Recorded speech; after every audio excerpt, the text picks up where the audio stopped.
Olá, irmãos, a graça e a paz de Deus, nosso Pai, e de Cristo Jesus, o nosso Senhor, sejam convosco.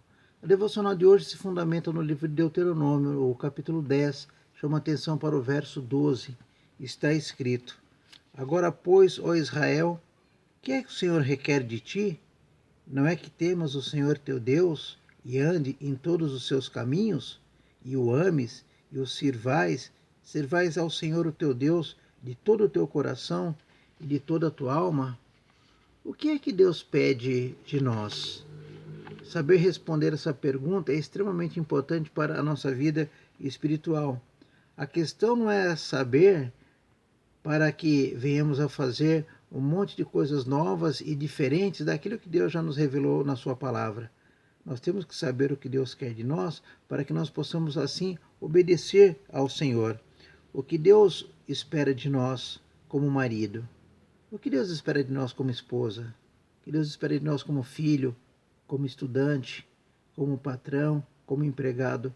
O que Deus espera de nós? Então nós sabemos que a maneira como nós vamos responder essa pergunta, o que Deus espera de nós, isso atestará o nosso estilo de vida. Se de fato somos pessoas que tememos a Deus, que temos um compromisso de lealdade com o Senhor Jesus, como discípulos, verdadeiros discípulos de Jesus. Aqui no livro de Deuteronômio, no capítulo 10, nesse versículo que nós lemos, nós encontramos uma tríplice exigência: temer, agir e amar. A primeira delas é temer a Deus. Temer a Deus é ter um profundo respeito por Ele. Temer a Deus é ter reverência por Ele. Não é ficar com medo, não é ficar assustado.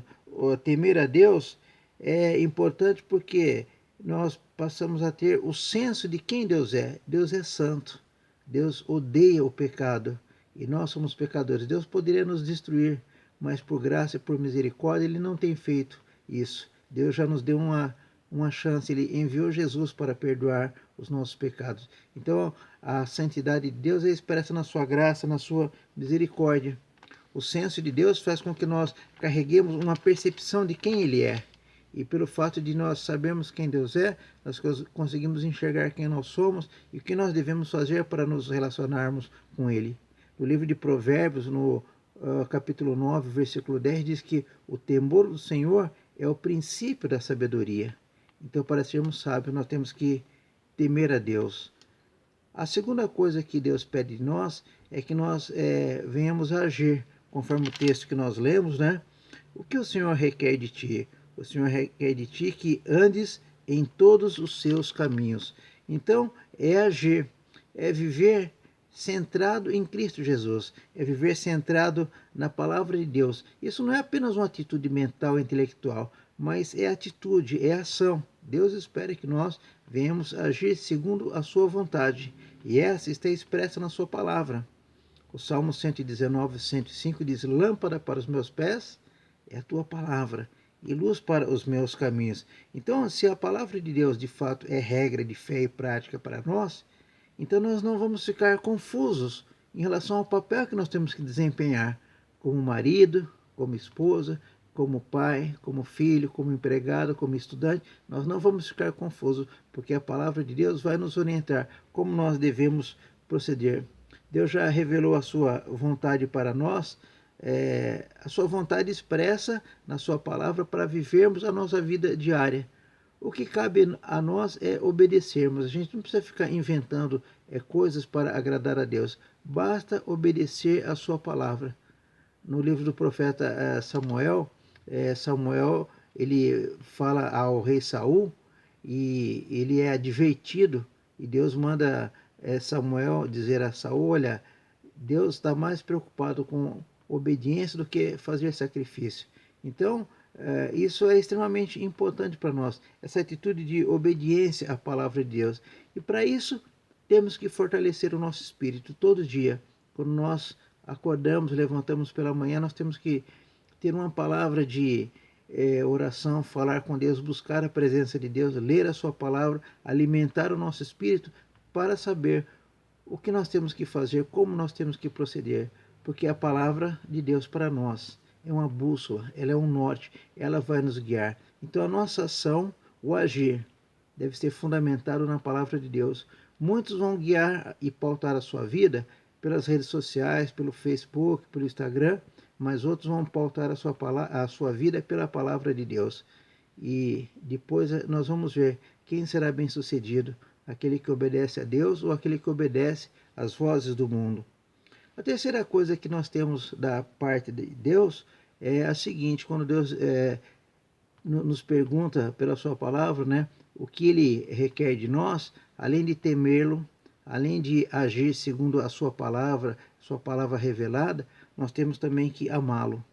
E aqui vai então ser apresentado a diferença fundamental entre o reino de Deus e o reino do ego. Quem é que está no trono da nossa vida? Quem é que domina a nossa mente? Quem é que domina o nosso coração? No Evangelho de Mateus, no capítulo 6, verso 21, parte do Sermão do Monte, Jesus afirma que onde estiver o nosso tesouro, lá também estará o nosso coração. Assim, o reino de Deus, ele não é lugar. O reino de Deus não é coisa, mas o reino de Deus é estado. É um estado de espírito. Então, a nossa condição espiritual determinará quem tem o amor do nosso coração. Se é o mundo, se é o nosso ego, se são as nossas paixões, ou se de fato é o nosso Deus. Então a nossa condição espiritual vai determinar quem é que se assenta no trono do nosso coração, quem é que tem o nosso amor. Se nós amarmos a Deus de todo o coração, nós seremos atraídos cada vez mais próximos, cada vez mais perto dele. Mas se nós amarmos o mundo, então nós estaremos sendo afastados de Deus e nós iremos nos perder dos nossos próprios caminhos. Provérbios nos afirma que há caminhos que ao homem parece ser bom, mas no final são caminhos de morte. O que Deus pede de nós? Deus pede de nós que nós tenhamos o temor para com Ele, nós tenhamos respeito para com Ele, reverência para com Ele. Deus requer que nós tenhamos atitude, que nós venhamos a agir, não apenas termos atitudes mentais, intelectuais, mas atitudes que atestam que verdadeiramente nós somos tementes a Deus e somos leais a Jesus. Deus espera de nós que nós o amemos de todo o nosso coração. Nada e nenhuma outra coisa pode ocupar o nosso coração, senão o nosso Deus.